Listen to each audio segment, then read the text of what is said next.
जैसे सच्चिदानंद घन भगवान श्री कृष्ण नित्य हैं, समय समय पर इस भूमंडल में उनका आविर्भाव तिरोभाव हुआ करता है, उसी प्रकार सच्चिदानंदमयी भगवती राधा जी भी नित्य हैं।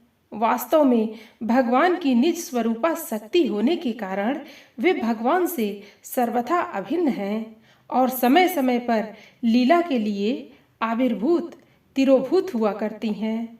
नारद पांचरात्र में कहा गया है, जैसे श्री कृष्ण ब्रह्मा स्वरूप हैं तथा प्रकृति से पर हैं, वैसे ही श्री राधा जी भी ब्रह्मा स्वरूप निर्लिप्त तथा प्रकृति से पर हैं। भगवान की भांति ही उनका समय समय पर आविर्भाव तिरोभाव हुआ करता है। वस्तुतः वे भी श्री हरि के सदृश ही अकृत्रिम नित्य और सत्य स्वरूप हैं। इसी प्रकार इनका आविर्भाव महोत्सव तथा उनका महत्व भी प्राचीनतम और नित्य है।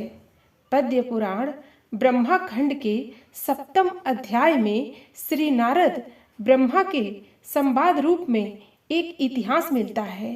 उसमें नारद जी के पूछने पर ब्रह्मा जी राधा जन्माष्टमी व्रत के महान महात्म्य का वर्णन करते हुए एक प्राचीन प्रसंग सुनाते हैं। वे कहते हैं, वत्स नारद, पहले सतयुग में एक मृगनयनी शुभांगी चारुहासिनी अति सुंदरी लीलावती नाम की वारांगना थी। उसने बहुत बड़े बड़े कठोर पाप किए थे। एक दिन धन की लालसा में वह अपने नगर से निकलकर एक दूसरे नगर में गई। वहां उसने एक जगह बहुत लोगों को एकत्र देखा। वे लोग इस सुंदर देवालय में राधा अष्टमी व्रत का उत्सव मना रहे थे। गंध, पुष्प, धूप, दीप, वस्त्र तथा नाना प्रकार के फल आदि से भक्ति पूर्वक श्री राधा जी की श्रेष्ठ मूर्ति की पूजा कर रहे थे। कोई गा रहे थे, कोई नाच रहे थे, कोई उत्तम अस्तव पाठ कर रहे थे, कोई बड़ी प्रसन्नता से ताल मृदंग और वेणु बजा रहे थे। इस प्रकार उन लोगों को महोत्सव परायण देखकर वारांगना ने कौतूहल पूर्वक उन लोगों के पास जाकर पूछा, पुण्यात्मा जनों, आप हर्ष में भरे यह क्या कर रहे हैं? मैं विनय पूर्वक पूछ रही हूँ, कृपा करके बताइए। इसके उत्तर में उन राधा व्रतियों ने कहा, भाद्रपद मास के शुक्ल पक्ष की अष्टमी को दिन के समय श्री राधा जी का वृषभानु के यहाँ यज्ञ भूमि में प्राकट्य हुआ था। हम लोग उसी का व्रत करके महोत्सव मना रहे हैं। इस व्रत से मनुष्यों के बहुत बड़े बड़े पापों का तुरंत नाश हो जाता है।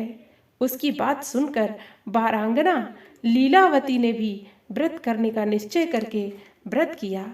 देव योग्य से उसको सर्प ने डस लिया। इससे उसकी मृत्यु हो गई। उसने बड़े पाप किए थे, अतएव हाथों में पास तथा मुदगर लिए भयानक यमदूत आ गए और उसे डांटने लगे। इसी बीच शंख चक्र और गदा धारण करने वाले विष्णु दूतों ने आकर चक्र से यमपास को काट दिया। वह वारांगना सर्वथा पाप मुक्त हो गई और उसे वे विष्णुदूत विमान पर चढ़ाकर गोलोक नामक मनोहर दिव्य विष्णुपुर में ले गए। ब्रह्मा जी ने फिर कहा, इस प्रकार पापों का नाश करने वाले श्री राधा माधव को अत्यंत प्रिय राधा अष्टमी व्रत को जो लोग नहीं करते हैं वे मूढ़ बुद्धि हैं।